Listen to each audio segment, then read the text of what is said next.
Hi guys, ito na po ang pinakatunay na purpose ng reusable straw, stainless steel. Yan po.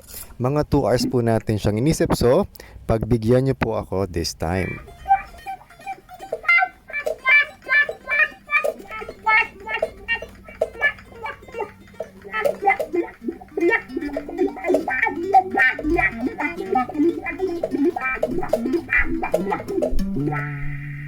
So, pwede na po tayong mag-vibrato kahit na nagtatapping.